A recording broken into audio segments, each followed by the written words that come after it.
സംസ്ഥാനത്ത് പരക്കെ മഴ. കോഴിക്കോടും കാസർഗോഡും മഴ ശക്തി പ്രാപിച്ചു. 2 ജില്ലകളിലും റെഡ് അലർട്ട് മുന്നറിയിപ്പാണ്. കോഴിക്കോട് ജില്ലയിൽ ഖനന പ്രവർത്തനങ്ങൾക്കും ജലാശയങ്ങളിൽ പ്രവേശിക്കുന്നതിനും വിലക്ക്. തൃശൂർ എരുമപ്പെട്ടിയിൽ വ്യാപക കൃഷിനാശം. വിവരങ്ങളുമായി കോഴിക്കോട് നിന്നും രതീഷ് വാസുദേവനും കാസർഗോഡ് നിന്ന് സരീഷ് പിക്കെയും തൃശൂരിൽ നിന്നും അനൽക സെയ്ദുമുണ്ട്. ആദ്യം സരീഷിലേക്കാണ്. സരീഷ്, കാസർഗോഡ് റെഡ് അലർട്ടിന്റെ സമാനമായ സാഹചര്യത്തിലാണുള്ളത്. ശക്തമായ മഴയുണ്ടാകുമെന്നാണ് മുന്നറിയിപ്പ്. എന്തൊക്കെയാണ് നിലവിൽ അവിടുത്തെ കാലാവസ്ഥയുമായി ബന്ധപ്പെട്ടുള്ള പുതിയ വിശദാംശങ്ങൾ?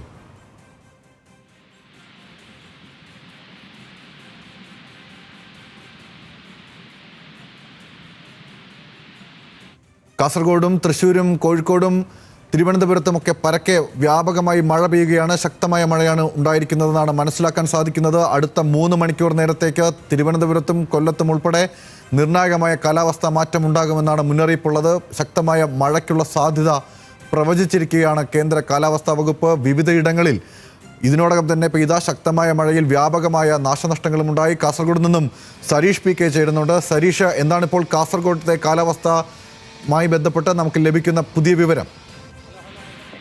കാസർഗോഡ് ജില്ലയിൽ അടുത്ത 3 ദിവസം റെഡ് അലേർട്ട് പ്രഖ്യാപിച്ചിരിക്കുകയാണ്. ഇന്നലെ വൈകിട്ട് മുതൽ പല മേഖലകളിലും, പ്രത്യേകിച്ച് മലയോര മേഖലകളിൽ ഉൾപ്പെടെ ശക്തമായ മഴ പെയ്തിരുന്നു.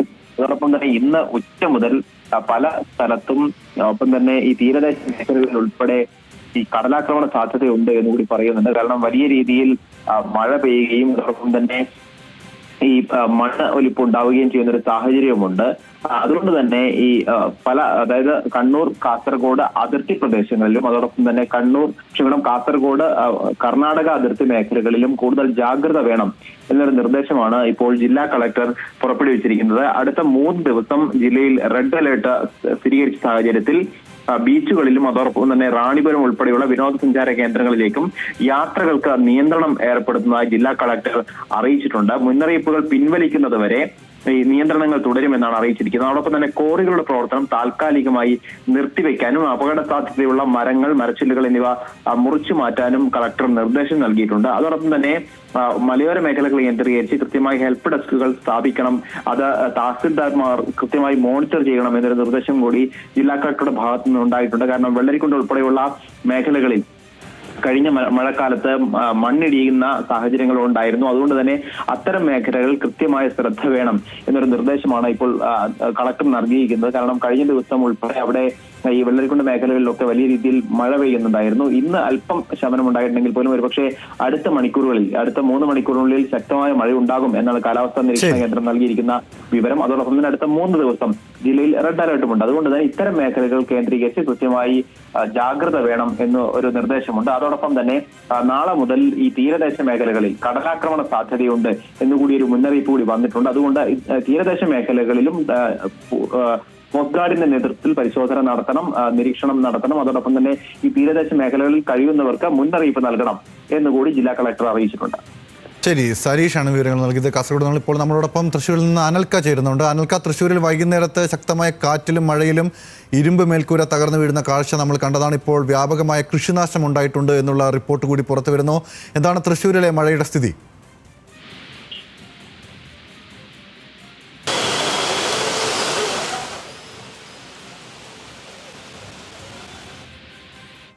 തൃശ്ശൂരിലാണ് ഇപ്പോൾ വ്യാപകമായ കൃഷിനാശം ഉണ്ടായതായിട്ടുള്ള റിപ്പോർട്ട് പുറത്തു വരുന്നത്. തൃശ്ശൂരിൽ വൈകുന്നേരത്ത് എംഒ റോഡിലേക്ക് ഇരുമ്പ് മേൽക്കൂര തകർന്നു വീണതിൻ്റെ ദൃശ്യങ്ങൾ പ്രേക്ഷകർ കണ്ടതാണ്. ഇരുമ്പ് ബോർഡാണ് തകർന്നു വീണത്.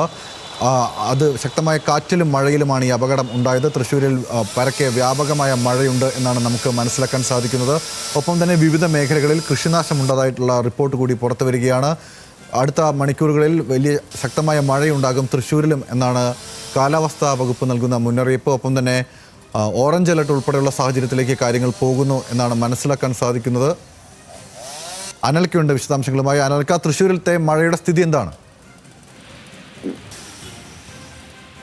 ഏകദേശം 3 മണി മുതൽ തൃശ്ശൂരിന്റെ നഗരഭാഗങ്ങളിലും അതോടൊപ്പം തന്നെ മലയോര പ്രദേശങ്ങളിലും നല്ല രീതിയിൽ മഴ പെയ്യുന്നുണ്ട്. തൃശ്ശൂർ ജില്ലയിൽ ഓറഞ്ച് അലർട്ടാണ് പ്രഖ്യാപിച്ചിരിക്കുന്നത്. അതോടൊപ്പം തന്നെ ഇന്ന് പെയ്ത ശക്തമായ മഴയിലും കാറ്റിലും തൃശ്ശൂർ നഗരത്തിലെ കോർപ്പറേഷന് സമീപത്തുള്ള കെട്ടിടത്തിലെ മേൽക്കൂര അടക്കം റോഡിലേക്ക് പതിക്കുന്ന ഒരു അവസ്ഥയും ഉണ്ടായി. വലിയ രീതിയിൽ അപകടമാണ് ഒഴിഞ്ഞു കിട്ടിയത്. അതോടൊപ്പം തന്നെ തൃശ്ശൂർ എരുമപ്പെട്ടിയിൽ വ്യാപകമായിട്ടുള്ള കൃഷിനാശം ഉണ്ടായുള്ള ഒരു റിപ്പോർട്ട് വരുന്നുണ്ട്. സെന്റ് മേരീസ് ഹോസ്പിറ്റലിന് സമീപമുള്ള ബദ്ലഹം നഗറിലെ തോട്ടത്തിലാണ് 40-ലധികം നേന്ത്രവാഴകൾ ഒടിഞ്ഞു വീണതായിട്ട് റിപ്പോർട്ടുകൾ വന്നിട്ടുള്ളത്. കർഷകനായിട്ടുള്ള കുന്നത്തേരി മുരിങ്ങത്തേരി വീട്ടിൽ ഷൈജന്റെ തോട്ടത്തിലെ വാഴകളാണ് ഇത്തരത്തിൽ ഈ വ്യാപകമായ കാറ്റും അതോടൊപ്പം മഴയും മൂലം ഒടിഞ്ഞു വീഴുന്ന ഒരു സ്ഥിതി ഉണ്ടായിട്ടുള്ളത്. ഏതായാലും ഇതുമായി ബന്ധപ്പെട്ട് തൃശ്ശൂർ ജില്ലയിൽ ഓറഞ്ച് അലർട്ടാണ് പ്രഖ്യാപിച്ചിരിക്കുന്നത്. ഇപ്പോഴും ശക്തമായ മഴ തൃശ്ശൂർ ജില്ലയുടെ വിവിധ ഭാഗങ്ങളിൽ പെയ്യുന്നുണ്ട്. അതോടൊപ്പം തന്നെ നഗര കേന്ദ്രങ്ങളിലൊക്കെ തന്നെ വലിയ രീതിയിലുള്ള വെള്ളക്കെട്ടുകൾ രൂപപ്പെട്ടിട്ടുണ്ട്. ഗൗതം. ശരി, അനിൽക്കാണ് തൃശ്ശൂരത്തിലെ മഴയുടെ വിശദാംശങ്ങൾ നൽകിയത്. എന്തായാലും ഓറഞ്ച് അലർട്ടാണ് തൃശ്ശൂരിൽ. ശക്തമായ മഴ ഉണ്ടാകുമെന്നാണ് മുന്നറിയിപ്പുള്ളത്. ഒപ്പം തന്നെ വ്യാപകമായ കൃഷിനാശവും റിപ്പോർട്ട് ചെയ്യപ്പെടുന്നുണ്ട്. അടുത്ത 3 മണിക്കൂറിലേക്ക് വലിയ തോതിൽ മഴ ലഭിക്കും ജില്ലയിൽ എന്നാണ് കാലാവസ്ഥാ വകുപ്പ് നൽകുന്ന മുന്നറിയിപ്പ്. ഇപ്പോൾ കോഴിക്കോട് ജില്ലയിലും സമാനമായ സാഹചര്യം തന്നെയാണുള്ളത്. കോഴിക്കോട് കഴിഞ്ഞ ദിവസങ്ങളിലൊക്കെ തന്നെ മഴ ശക്തമായ രീതിയിൽ പെയ്തിരുന്നു. പരക്കെ നാശനഷ്ടവും ഉണ്ടായിരുന്നു. ഇപ്പോൾ കോഴിക്കോട്ടെ കാലാവസ്ഥയുടെ റിപ്പോർട്ടുമായി നമ്മളോടൊപ്പമുള്ളത് രതീഷ് വാസുദേവനാണ്. രതീഷ്, എന്താണ് കോഴിക്കോട്ടെ സ്ഥിതി? ഗൗതം, കോഴിക്കോടും ശക്തമായ മഴ തന്നെയാണ്. ഇടതടവില്ലാതെ രാവിലെയും മറ്റും ഇടവിട്ടായിരുന്നു മഴ പെയ്തിരുന്നത്. ഇപ്പോൾ വൈകിട്ടായതോടുകൂടി തുടർച്ചയായ മഴയാണുള്ളത്. മലയോര മേഖലകളിൽ ശക്തമായ മഴയോടൊപ്പം തന്നെ കാറ്റുമുണ്ട്. ഇപ്പോൾ തീരദേശ മേഖലകളിലും ശക്തമായ കാറ്റടിക്കാനുള്ള സാധ്യത കണ്ടു. വലിയ തരത്തിലുള്ള കാറ്റടിക്കുന്നുണ്ട്. കടൽക്ഷോഭത്തിന്റെ മുന്നറിയിപ്പുകളൊന്നും തന്നെ അത്തരം അവസ്ഥയിലേക്ക് എത്തിയിട്ടില്ലെങ്കിലും ശക്തമായ മഴയും കാറ്റുമാണ് തീരദേശങ്ങളിൽ ഉൾപ്പെടെയുള്ളത്. മലയോര മേഖലകളിലും ഇതേപോലെ തന്നെ ശക്തമായ കാറ്റും അടിക്കുന്നുണ്ട്.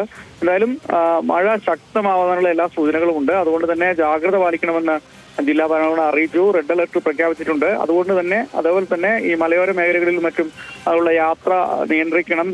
രാത്രി കാലങ്ങളിൽ യാത്ര നിയന്ത്രിക്കണമെന്ന നിർദ്ദേശം നൽകിയിട്ടുണ്ട്. അതുപോലെ തന്നെ ബീച്ച് ഉൾപ്പെടെയുള്ള ജലാശയങ്ങൾ ഉൾപ്പെടെയുള്ള മേഖലകളിലേക്കുള്ള സന്ദർശകരുടെ നിയന്ത്രണം ഉൾപ്പെടെ പ്രഖ്യാപിച്ചിട്ടുണ്ട്. അതുപോലെ തന്നെ മറ്റിടങ്ങളിലേക്കുള്ള യാത്രകളും സുരക്ഷിതമായിരിക്കണം. അതുപോലെ തന്നെ ഈ കോറി ഖനനം ഉൾപ്പെടെയുള്ള കാര്യങ്ങളൊക്കെ തന്നെ താൽക്കാലികമായി നിർത്തിവെക്കാൻ ഉൾപ്പെടെയുള്ള നിർദ്ദേശങ്ങൾ ജില്ലാ ഭരണകൂടം നൽകിയിട്ടുണ്ട്. ഏതായാലും മഴ ശക്തമാകുമ്പോൾ ജില്ലാ ഭരണകൂടം അതിനുള്ള മുൻകരുതലുകൾ എടുത്തിട്ടുണ്ട് എന്നാണ് വേണം പറയാൻ. എന്തായാലും മഴ വരും ദിവസങ്ങളിലും ശക്തമായ രീതിയിൽ തന്നെ ഉണ്ടാവാൻ സാധ്യതയുണ്ട്. ആ രീതിയിലുള്ള മുൻകരുതലിലാണ് ജില്ലാ ഭരണകൂടം കോഴിക്കോട് ജില്ലയിലുള്ളത്. ശരി, ഇപ്പോൾ സംസ്ഥാനത്തെ വിവിധ ജില്ലകളിലെ മഴയുമായി ബന്ധപ്പെട്ടുള്ള ഏറ്റവും പുതിയ വിവരങ്ങളാണ് ഇപ്പോൾ നമ്മൾ കേട്ടത്. തൃശ്ശൂരിലും കോഴിക്കോടും കാസർഗോഡും ശക്തമായ മഴ പെയ്യുന്നുണ്ട്. തിരുവനന്തപുരത്തും സമാനമായ സാഹചര്യമാണുള്ളത്. കൊല്ലത്ത് വൈകുന്നേരവും ശക്തമായ മഴ പെയ്തിട്ടുണ്ട് എന്നാണ് നമുക്ക് ലഭിക്കുന്ന വിവരം. ഇപ്പോൾ കേന്ദ്ര കാലാവസ്ഥാ വകുപ്പും സംസ്ഥാന ദുരന്ത നിവാരണ അതോറിറ്റിയും ജില്ലാ ഭരണകൂടങ്ങളുമൊക്കെ വേണ്ട മുൻകരുതലുകൾ സ്വീകരിച്ചിട്ടുണ്ട്. ജനങ്ങൾ കൃത്യമായ ജാഗ്രത പാലിക്കണം. തദ്ദേശ സ്വയംഭരണ സ്ഥാപനങ്ങളും ജില്ലാ ഭരണകൂടവും നൽകുന്ന അറിയിപ്പുകൾ കൃത്യമായി പാലിക്കപ്പെടണം, ജാഗ്രത ഉണ്ടാകണം എന്നുള്ള നിർദ്ദേശമാണ് നൽകുന്നത്. വിവരങ്ങൾ നൽകുകയായിരുന്നു കാസർഗോഡ് നിന്ന് സരീഷ് പി കെയും തൃശ്ശൂരിൽ നിന്നും അനിൽ കാസയും കോഴിക്കോട് നിന്ന് രതീഷ് വാസുദേവൻ.